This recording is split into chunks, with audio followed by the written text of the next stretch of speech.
School Days According to Humphrey, chapter number 3. Do you remember what was happening? Humphrey is a school hamster in Mrs. Brisbane's class. And Humphrey has been gone all summer. And he comes back and he thinks he's going to see the same friends. But he sees different friends. And he doesn't understand that new kids are coming into Miss Brisbane's class. And he's so confused. So let's find out what happens. Rules, rules, rules. Usually I enjoy a nice morning nap, but there was so much going on that morning, I didn't have time to settle in for a doze until the strange students left for recess. But my nap didn't last long, because when students returned, I heard Mrs. Brisbane talking. She sounded worried. Harry didn't come back, she said. Did anyone see him on the playground? Sure, Simon said. We shot some hoops. What happened to him? She asked. Simon shrugged. I don't know. Mrs. Brisbane frowned. I may have to send someone to look for him. I'll find him, said Holly, waving her hand. Send me. Just then the door opened, and Mrs. Wright, the physical education teacher, entered, pulling Harry along with her. Mrs.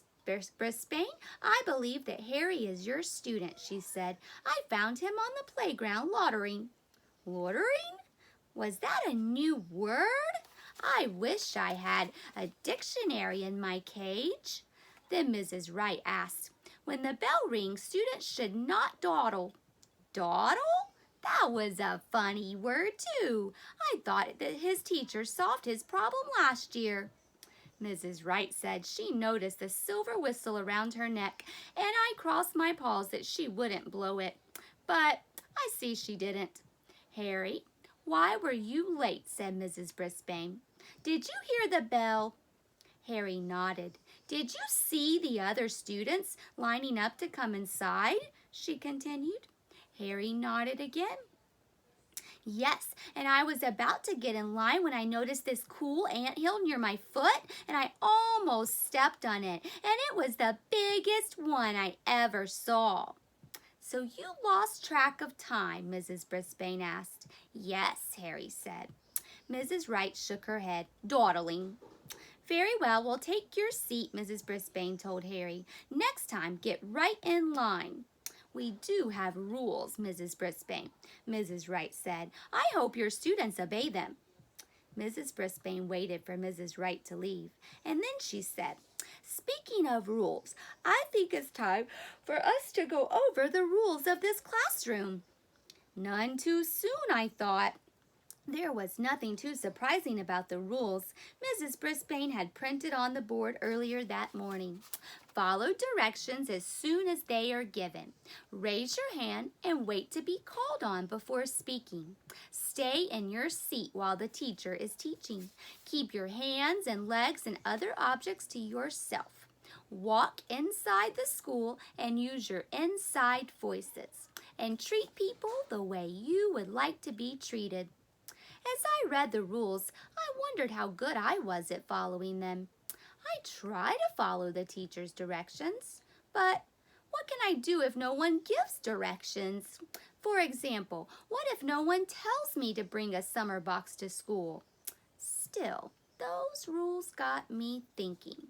The rule about raising your hands made me miss Raise Your Hand Heidi, who sometimes forgot that rule last year, but I liked her anyway. I can't stay in my seat because I don't actually have a seat. But I always try to stay in my cage while the teacher is teaching. I try to keep my paws to myself, and I hope that the dogs and cats and other large creatures will do the same. I also try to remember to walk in school, but I sometimes have to admit that I roll on my hamster ball. I always use my inside voice because even when I shout, it's not very loud. And I treat people the way I'd like to be treated. At least I mean to. Then Mrs. Brisbane talked about consequences of breaking rules, which made my whiskers wiggle. A warning was bad enough, and so was time out. But a note home? Eek! I thought about that would be so terrible until I realized that my home was actually room 26. Next came a phone call home, but I don't have a phone. And finally, a student who broke the rules again would be sent to the principal's office. I liked Principal Morales a lot, but I didn't think I'd like to have to go to his office and tell him I'd broken a rule. He'd be unsqueakably disappointed in me. I was imagining myself sitting in the principal's office after breaking one of the rules when I suddenly heard Mrs. Brisbane say, "There is another rule in room 26. All students must treat Humphrey and Og with the greatest respect." My ears perked up. "Did you hear that, Og? She's talking about us." Boing, boing. Og splashed around in his tank, which made the strange children laugh. Mrs. Brisbane explained that the students would get to take turns bringing me home over the weekend, but first they have to learn to take care of me.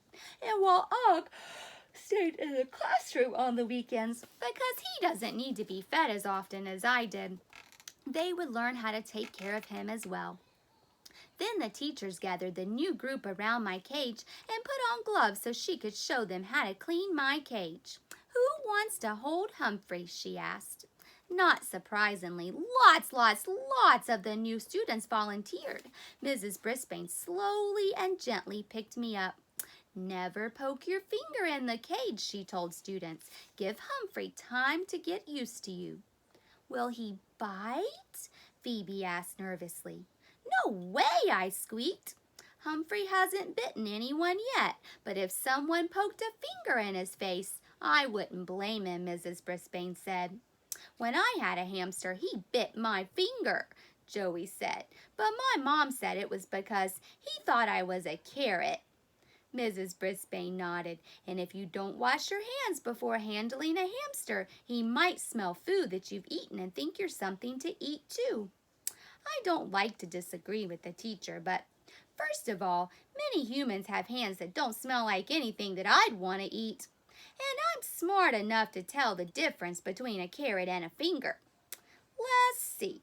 Why don't you take him, Kelsey?" she said. Kelsey looked surprised. I'm sure I did too.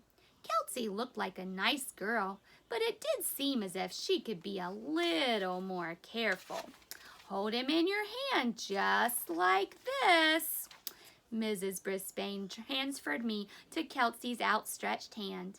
"Make him feel very safe. Cup your other hand over his head like a little roof." I think he likes that. I do like that, as a matter of fact. Kelsey was so excited to be holding me that her hand actually shook a little. I suddenly remembered about her broken arm and her broken leg, and I hoped I wouldn't end up being a broken hamster. "Don't worry, Humphrey. I'll be careful with you," she whispered. I relaxed, and so did she. "Can I pet him?" Simon asked. "Gently," Mrs. Brisbane told him. He stroked my back with his fingers. It felt unsqueakably nice. And then Mrs. Brisbane got busy cleaning my cage. She took everything out, even my water bottle, and put it in a big bucket of soapy water. Luckily, my mirror is firmly attached to my cage, and it stayed, as well as my notebook hiding behind it. Next, she took a brush and brushed everything clean. And after that, she took all the soft, papery bedding out of my cage. "What's that?" Holly asked, pointing to a corner. "Well, that's Humphrey's bathroom area," Miss Brisbane replied. "Those are his droppings." "His poo?" Thomas opened wide with surprise. Mrs. Brisbane nodded. "Ew, poo!" Thomas said. Somebody giggled. Then all of the kids started chanting, "Ooh, poo, ooh, poo," in a very rude way. Mrs. Brisbane shushed them. "Come on, it's perfectly natural." "Perfectly natural," I repeated. "Besides, where else am I supposed to go?" "May I hold Humphrey?" Rosie asked. "I already know how to hold a guinea pig." Mrs. Brisbane carefully moved me from Kelsey's palm to Rosie's. Her hand didn't shake one bit. Next, the teacher scrubbed the bottom and sides of my cage until they were unsqueakably clean. She let helpful Holly and just Joey put in new bedding in my cage, while Phoebe filled my water bottle and Paul F. put fresh Nutri-Nibbles in my feeder. Mmm. Paul G. put my wheel back in and made sure it was spinning properly, while Harry and Thomas put everything else back in place. It looks and smells a lot better now, Humphrey, Mrs. Brisbane said as she gently carried me from Rosie's hand back to the cage. Go check it out. I hopped on that shiny, clean wheel, and I gave it all I had.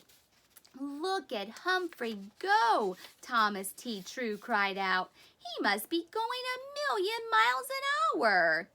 He couldn't be going 1,000,000 miles an hour. He'd break the sound barrier at 768 miles, and I don't hear a sonic boom, Small Fred said. I was impressed, but I have to admit, I felt like I was going 1,000,000 miles an hour. Thomas exaggerates a lot, Small Paul said. Now, students, no bickering, Mrs. Brisbane told them. Let's go back to our places. I hopped off my wheel and settled down in that lovely, fresh bedding.